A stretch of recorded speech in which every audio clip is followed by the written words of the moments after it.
Hoje a gente vai mergulhar na história de uma das figuras mais surpreendentes do Novo Testamento, Mateus. É uma daquelas jornadas de transformação total, sabe? De um homem que era praticamente um pária na sociedade para uma das figuras centrais da fé cristã.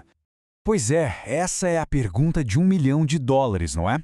Como é que pode um homem, visto como traidor, como pecador, dar uma virada tão espetacular a ponto de se tornar evangelista?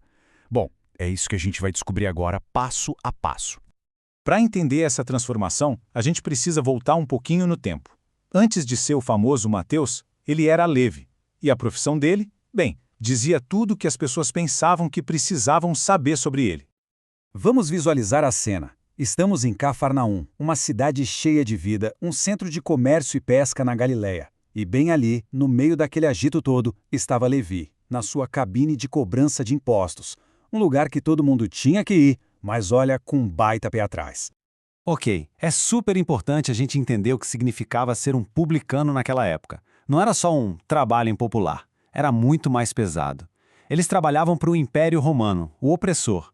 Eram vistos como colaboradores, gente que se enriquecia às custas do próprio povo. Eram considerados impuros porque mexiam com dinheiro sujo e tinham muito contato com não-judeus. Resumindo, eram verdadeiros párias sociais. E é justamente nesse cenário, nesse clima de desprezo e isolamento total, que acontece o momento que vira a chave na vida de Levi. Um encontro que ninguém, absolutamente ninguém, poderia imaginar. Tenta imaginar isso. Levi está lá, na sua rotina de sempre, cercado de moedas e do ressentimento das pessoas, e de repente, ele é visto, mas visto de verdade. Jesus não olha para ele e vê um pecador ou um traidor. Vê apenas um homem ali, no seu trabalho. E então vem o chamado só isso. 2 palavras.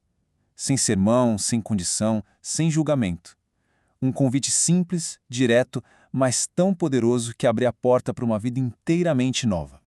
A resposta de Levi é tão radical quanto o chamado. Deixou tudo. Gente, vamos parar para pensar no que isso significa. É largar o ganha-pão, a segurança financeira, a única identidade que ele conhecia. Foi um salto de fé, no ato, sem nem piscar. E aqui a gente vê o antes e depois de uma forma bem clara. De Levi, o coletor de impostos que ninguém queria por perto, para Mateus, o apóstolo escolhido. Não foi só uma troca de emprego, foi uma reinvenção completa da própria vida. E qual a primeira coisa que o novo Mateus faz? Ele dá uma festa e convida Jesus para o mundo dele, para a casa dele, com os amigos dele, ou seja, outros publicanos e pecadores. Imagina o escândalo que isso não causou. Mas a resposta de Jesus às críticas é genial, porque redefine toda a sua missão. Ele deixa claro que veio para todos, especialmente para quem a sociedade empurra para fora. Mas a transformação não parou por aí. Virar um seguidor de Jesus foi só o começo. Mateus recebeu uma nova missão, uma que iria ecoar pelos séculos, a de colocar no papel a história e os ensinamentos que ele testemunhou. E até o nome novo dele é cheio de significado. Mateus, que vem do hebraico matitiarro, quer dizer dom de Deus ou presente de Deus. Faz todo sentido, né? A nova vida que ele recebeu foi um presente. E o evangelho que ele escreveu se tornou um presente inestimável para o mundo. O Evangelho de Mateus tem um foco muito claro. Ele foi escrito pensando num público que conhecia muito bem as escrituras judaicas. A ideia era conectar os pontos, mostrar A mais B como Jesus era o Messias que eles esperavam, cumprindo séculos de profecias. É de fato uma ponte perfeita entre a antiga e a nova aliança. Uma curiosidade que sempre aparece é em que língua o Mateus original escreveu. Bom, a tradição mais antiga, vinda de figuras importantes da igreja primitiva, diz que ele escreveu em aramaico, que era a língua falada por ali. O detalhe é que o texto que sobreviveu, o que a gente tem hoje e que é considerado canônico, está em grego. A versão original em aramaico, infelizmente, se perdeu no tempo. Agora, para a gente ir fechando, vamos dar uma olhada em como a figura de Mateus foi eternizada ao longo dos séculos através de símbolos e tradições.